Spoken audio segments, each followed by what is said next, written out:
Thank you, ladies and gentlemen. If you could take your seats as quickly as possible. Thank you. I think there are a few stragglers coming in, but if we could get started, please. I'll have to whistle in a minute. Ladies and gentlemen, if we could get this session started, please. Okay, welcome back, and I'm sorry that it's been a bit late. If we could just have a bit of quiet, please, because we're already running a bit late. And if the last people coming in could come in, thank you. I can whistle with my fingers actually, but I thought I might break your eardrums. Still, lots of medical people here. Can I welcome you back? I hope you had a good lunch, and I hope you found your workshops really useful. The one I went to was fantastic, and we will be reporting back on them later. We just had started a bit late, so we will get going very quickly, and I know that you are looking forward to this session. Can I welcome Professor Sir Mike Richards? He was appointed as the first Chief Inspector of Hospitals for England at the Care Quality Commission in July 2013, because time has gone quickly. And before that, he was Director for Reducing Premature Mortality at NHS England and National Cancer Director, or Cancer Czar, as we like to shorten it to in TV land. But Mike came last year, and you all had some quite hard questions for him, and I know that he's thought about it subsequently and is ready to go this time, aren't you? Yes. So if you could welcome Mike Richards.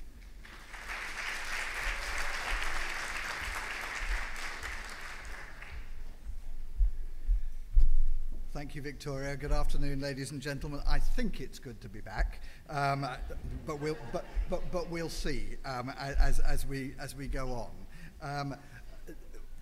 What I'd like to do is three things. Firstly, to give you a brief update on our overall approach to hospital inspection, which has now been going for nearly 2 years. Talk a bit about the Workforce Race Equality Standard, either WRES or RES, depending on how you want to pronounce it, but then mostly to focus on what action we at the CQC are taking. Now, most of you, actually, could I just start by having a show of hands? How many people here, their hospital, has it undergone a new style, a CQC inspection? Right, good. That's about what I would expect, because as I will come to, we've done about 60% of the hospitals in the country. So as you will, most of you be familiar, whenever we go into any service, and this isn't just hospitals, this is primary medical services, adult social care as well, we ask 5 questions. Is it safe? Is it effective? Is it caring? Is it responsive? And is it well-led? And I'm going to come back to the well-led issue particularly today. We've then had to define what we mean by those 5 questions. Safe is relatively straightforward. Are people protected from abuse and avoidable harm? Effective, people sometimes take a little bit longer to get, but it's actually what hospitals are often there to do, which is to make people better. It's not just to protect them from harm, but to make them better and get good outcomes. And it's surprising how often hospitals don't actually know their own outcomes. The caring key question is all about the relationship between staff and patients, so nurses to patients, doctors to patients, receptionists to patients, porters to patients, etc. The 4th one is the responsive domain, which we've split from caring because it's really more of the hospital, the organisation's responsibility. Do they organise it so that you can be seen within 2 weeks, 4 weeks, whatever the various targets are? And if you do come to the outpatient clinic, is the outpatient clinic suitable environment, etc. And then there's the well-led domain, and I want just to focus on that because there are a whole lot of different elements to the well-led domain. Clearly, it's partly about the leaders themselves, but it's also about, do they have a vision and strategy for the organisation, and is that vision and strategy shared, first of all, amongst the leaders, but then through the organisation? Would people at the front line know what that vision and strategy was or is? the governance point is really important. Would the people at board level know where the problem areas within a trust are? And that also means, is there connection between board and ward? And then we'll come back to this one, the culture of an organisation. That includes how well the staff are engaged in what the trust is doing. It includes very much the bullying and harassment issues, discrimination issues, and how we measure that, I'll come on to. Then, how well does the trust engage with patients, and then indeed with the public that they serve, and with commissioners and other stakeholders? And then, is this an organisation that is actually set on innovation and improvement? And again, on almost all of those levels, we find there are significant differences between trusts. You will know our approach, and I won't labour this, but we select which trusts we're going to go to inspect. To begin with, we have largely weighted it to ones that we thought were higher risk, with some notable exceptions. We then plan that individual inspection. We get as much information together in a data pack as we can. We recruit an appropriate team. These teams typically are more than 30 people, sometimes it may be 50 or 60 people. We always look at 8 core services. Those services are the ones that we've selected because they're either high risk or high volume. We always go to the A&E department, the medical wards, the surgical wards, critical care, maternity, etc. In each of those areas, we ask our 5 questions. We hold a public listening event at the start of the inspection. We visit clinical areas. But very importantly, we listen to staff. And we listen to all sorts of different groups of staff, consultants, junior doctors, senior nurses, junior nurses, allied health professionals, admin staff. And following the discussion here this time last year, we have also added in trials, pilots of having focus groups with BME staff. I'll come back to this, but interestingly, that hasn't worked terribly well.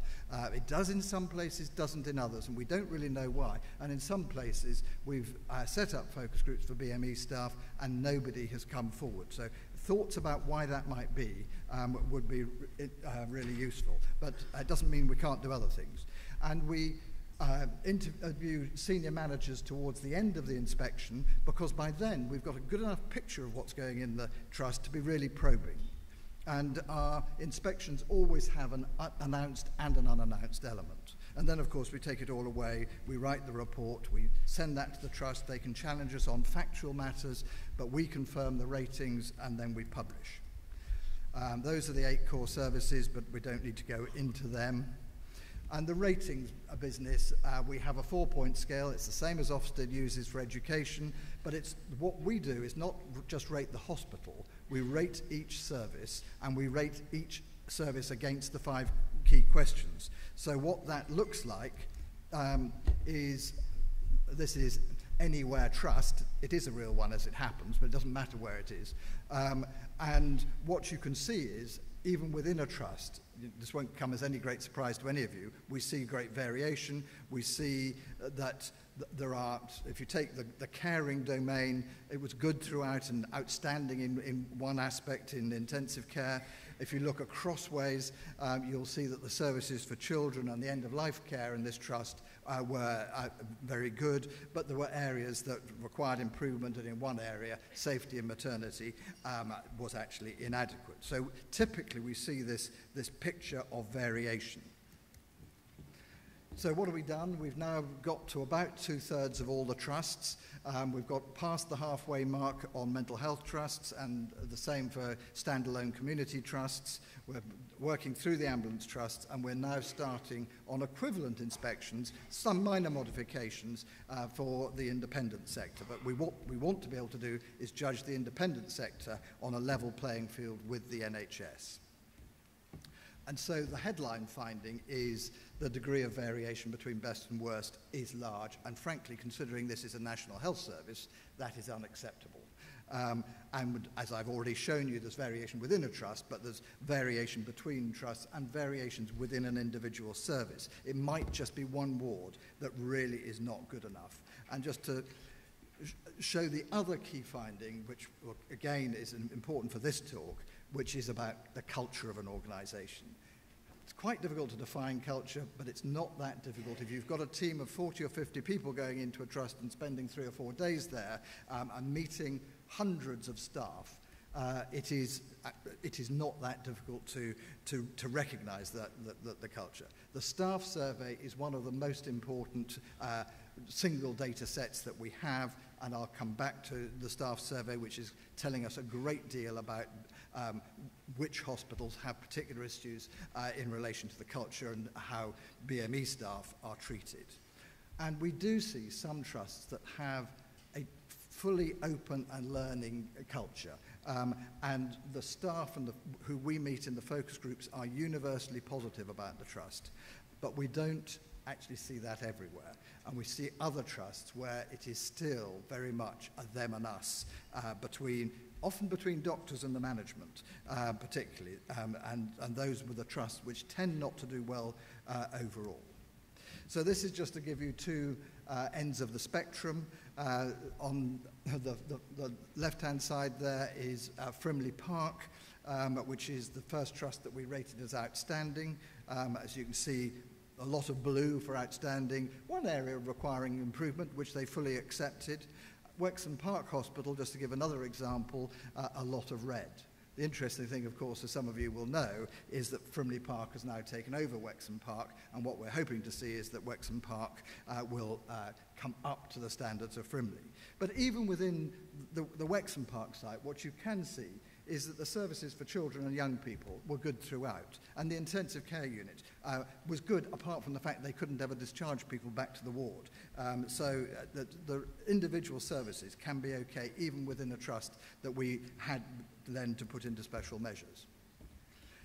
And just to show that things don't always stand still, this is one hospital, Lincoln County Hospital, how we rated it in July 2014, and then another inspection in March 2015, just showing how much more green there is. And so I really commend them for what they have done in that time. Still some areas that are not good enough, and that any of you who work there will know what the problems in outpatients are, but that haven't yet been resolved, but a much, much better picture.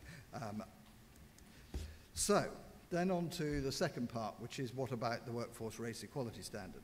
And I hope all of you are familiar with this, but the overall aim is to ensure that employees from BME backgrounds have equal access to career opportunities and fair treatment in the workplace. And I'll say it now, I'll say it again at the end. This matters not only for you as individuals, which is absolutely right and proper, it also matters for patient care. There's lots of evidence linking the two. And this was formally implemented across the NHS from April of this year, and organisations are expected and required to demonstrate progress against 9 key indicators, and they are expected to publish these indicators from July of this year, so very soon. 4 metrics come from the Trust's own workforce data, and up till now they've been meant to publish them. It hasn't been comparably done, and I'm not going to focus on that bit today, whereas the 4 metrics that come from the National Staff Survey have been measured comparably now for several years, and those are the ones I want to focus on. And there's also the 9th one is about board representation, and it should reflect the population being served. We all know that it often doesn't. There is an error on this slide, I apologise. The first number should be KF18, not KF13. But these are the 4 metrics that, from the staff survey, that are of particular importance when it comes to BME issues. The percentage of staff experiencing harassment, bullying or abuse from patients, relatives or the public. Then the second one is the percentage of staff experiencing harassment, bullying or abuse from staff, what is often referred to as staff-on-staff bullying. Then KF27, which is the proportion of staff, this is taken from all staff, who believe that their trust provides equal opportunities for career progression or promotion. But then that's slightly different from the final question, which is about you, the individual. Have you experienced discrimination at work from a manager or team leader in the organisation? And I just want to show you what those are saying, both at a national level, but then importantly at an individual trust level as well.